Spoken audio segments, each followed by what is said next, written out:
Okay, the next trend, creating more living spaces for people and wildlife. I'm glad to see that this is just each year getting bigger and bigger, which I love.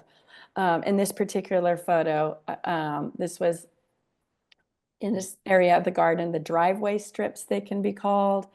There's an actual term for that called a hell strip, which is an actual term because it's so difficult to create a garden in these areas for a whole variety of reasons. They're hard to irrigate. Usually there's not irrigation under the sidewalk, so people don't know how to irrigate this area.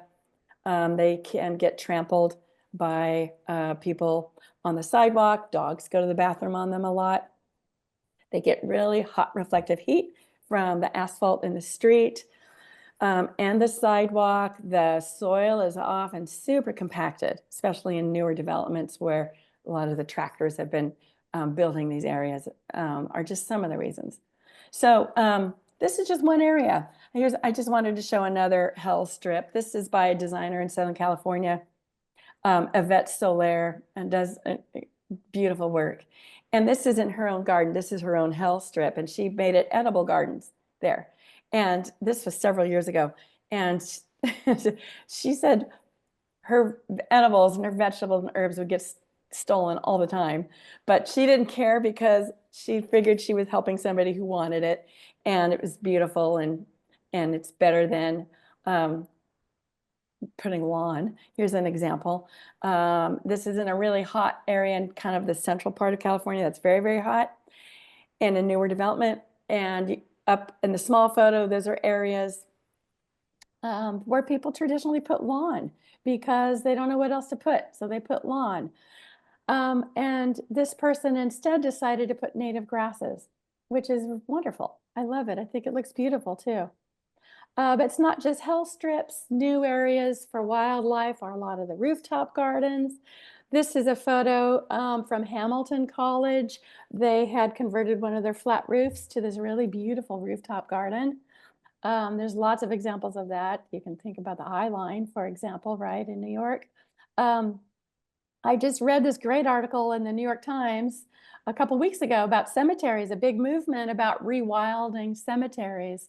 And these photos here are from Sacramento's historic cemetery. And I took these photos a few years ago.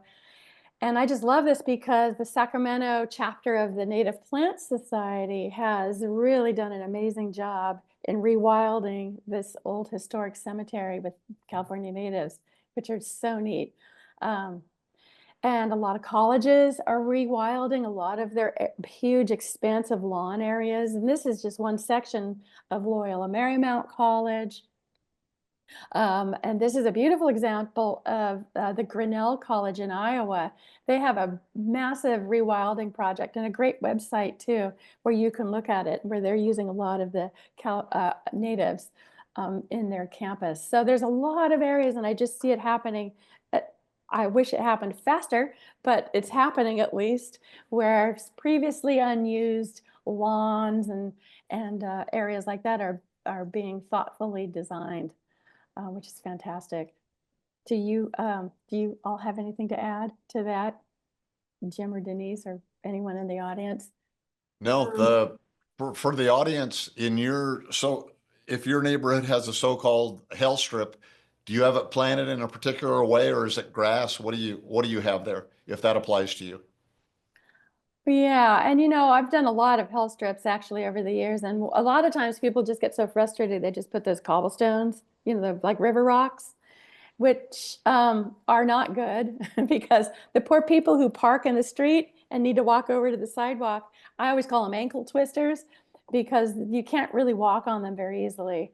But it's frustrating. I mean, how are you going to water it? And here's the other thing is a lot of times the city owns that property. And so they may not want you to plant something there. And I think ultimately, if they wanted it ripped out, they could. So you have to be thoughtful in what you put there. You don't want anything too tall that blocks your vision when you're backing out of the driveway. You don't want anything with thorns on it that's going to stab the ankles of people walking by, etc. But okay, that's my thoughts on that.